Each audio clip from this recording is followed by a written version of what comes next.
I think when you're making a decision about where you live and work, you often do it through the prism of what's best for your family. And for me, raising a family here, we've got the best schools, we've got 3 of the best universities, and with all the development and opportunity that's coming, I've also got a hope of keeping them on the Gold Coast when they choose to have their careers and families. What I'm finding is more and more the Gold Coast has the advantages of those big cities in terms of transport, opportunity, shopping centres, but it also has then the more personal nature of the size and scale that the Gold Coast delivers. So what I'm finding more and more is that the Gold Coast is giving the best of both worlds. What I'm finding from a business perspective is the energy and drive and youth on the Gold Coast. I think we have 15,000 new residents come in every year to replenish that energy and youth, and it's just an exciting place to work and to have an organisation, and it just gives us such opportunity.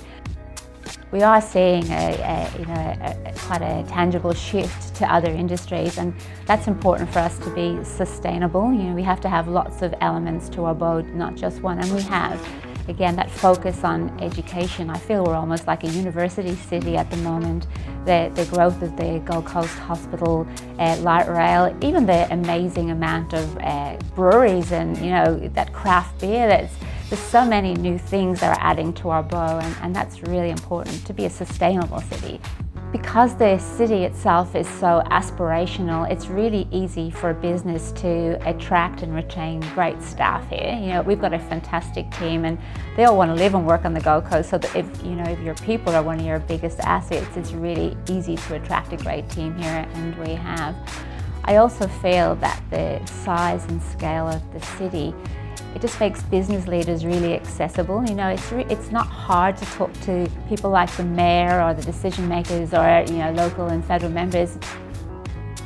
One is operational planning. So we are closely in dialogue with GoldDoc in terms of determining what the arrival and departure profile of people through the Gold Coast airports like. What kind of equipment will they have? What kind of people will they be?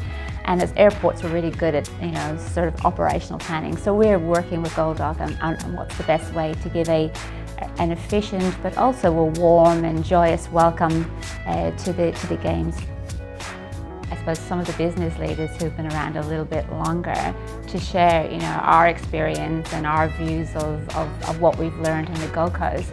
But I suppose probably more important, it's an opportunity for the young professionals coming through to show what they feel the Gold Coast should be doing in terms of innovation, what they would like to see, how they'd like to see the Gold Coast shaped going into the future, because that's the future leaders, yeah? So it just gives a great opportunity to bring those two elements together, and you have that, a little bit of voice of experience, but we have these great ideas, and we need, and working together, it's not one versus the other, it's that ability to combine those efforts. What a great opportunity. I just think a fantastic platform for that.